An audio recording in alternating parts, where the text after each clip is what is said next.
നമസ്കാരം. റാഫ്റ്റോക്ക് ഫുട്ബോളിലേക്ക് അവർക്കും സ്വാഗതം. ഫുട്ബോൾ ചരിത്രത്തിലെ ഏറ്റവും മഹത്തായ ദേശീയ ടീമിന്റെ കോച്ചായി ലോക ഫുട്ബോളിലെ ഏറ്റവും സക്സസ്ഫുൾ ആയ കോച്ചിനെ നിയമിച്ചിരിക്കുന്നു. ഓ ഓ എന്തൊരു സ്റ്റേറ്റ്മെന്റ് ആണത്. ബ്രസീലിയൻ ദേശീയ ടീമിന്റെ കോച്ചായിട്ട് കാർലോ ആഞ്ചലോട്ടിയെ നിയമിച്ച കാര്യം പ്രഖ്യാപിച്ചുകൊണ്ട് CBF ഇറക്കിയ സ്റ്റേറ്റ്മെന്റിലെ ആദ്യ വരികളാണത്. അഞ്ച് ലോകകപ്പ് നേടിയ മറ്റൊരു ടീമില്ല, സംശയമില്ല. ഫുട്ബോൾ ചരിത്രത്തിലെ ഏറ്റവും മഹത്തായ ദേശീയ ടീമാണ് ബ്രസീൽ.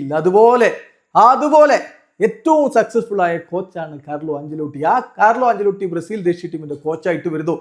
എത്ര കാലത്തേക്ക്? അത് കൃത്യമായിട്ട് ഇപ്പോൾ CBFന്റെ സ്റ്റേറ്റ്മെന്റിലുണ്ട്. സ്റ്റേറ്റ്മെന്റിലേക്ക് നമ്മൾ കടക്കുകയാണ്. ദേശീയ ഫുട്ബോൾ ചരിത്രത്തിലെ ഏറ്റവും മഹത്തായ ദേശീയ ടീമിന്റെ കോച്ചായിട്ട് most successful coach in the world ഇതാ നിയമിക്കപ്പെടുന്നു കാർലോ ആഞ്ചലോട്ടി. അദ്ദേഹം ചരിത്രപരമായ നേട്ടങ്ങളുടെ പര്യായമാണ്. അദ്ദേഹം CBFന്റെ പ്രസിഡന്റ്. അദ്ദേഹത്തെ ഇപ്പോൾ ദേശീയ ടീമിന്റെ കോച്ചായിട്ട് പ്രഖ്യാപിക്കുകയാണ്. അത് നിങ്ങളെ അറിയിക്കുകയാണ്. ബ്രസീൽ ദേശീയ ടീമിന്റെ കോച്ചായിട്ട് 2026 വേൾഡ് കപ്പ് വരെ അദ്ദേഹം ഉണ്ടാകും. യെസ്, നിലവിൽ അദ്ദേഹത്തിന്റെ കോൺട്രാക്ട് 2026 വേൾഡ് കപ്പ് വരെയാണ് എന്ന് CBF അറിയിക്കുകയാണ്.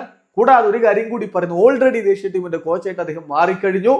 അടുത്ത ക്വാളിഫയിങ് റൗണ്ടിലെ മത്സരങ്ങൾ ഇക്വഡോറിനെതിരെയും പരാഗ്വയ്ക്കെതിരെയും അടുത്ത മാസം നടക്കും. ആ മത്സരങ്ങൾക്ക് ബ്രസീൽ ടീമിന്റെ കോച്ചായിട്ട് ഡഗൌട്ടിൽ ഉണ്ടാവും കാർലോ ആഞ്ചലോട്ടി. യെസ്, കോൺമബോളിന്റെ വേൾഡ് കപ്പ് ക്വാളിഫയറിൽ ബ്രസീൽ ഇതാ ജൂൺ മാസത്തിൽ 2 മത്സരങ്ങൾ കളിക്കുന്നു. ആ 2 മത്സരങ്ങൾക്കും കോച്ചായിട്ട് കാർലോ ആഞ്ചലോട്ടി എത്തുന്നു എന്ന് പറയുമ്പോൾ ഇമ്മീഡിയറ്റ്ലി അദ്ദേഹം ദേശീയ ടീമിന്റെ സ്ഥാനം ഏറ്റെടുക്കുകയാണ്. യെസ്, കുറെ നാളുകളായിട്ട് നമ്മൾ കേട്ടുകൊണ്ടിരുന്ന ആ കാര്യം ഇതാ ഒഫീഷ്യലായിരിക്കുന്നു.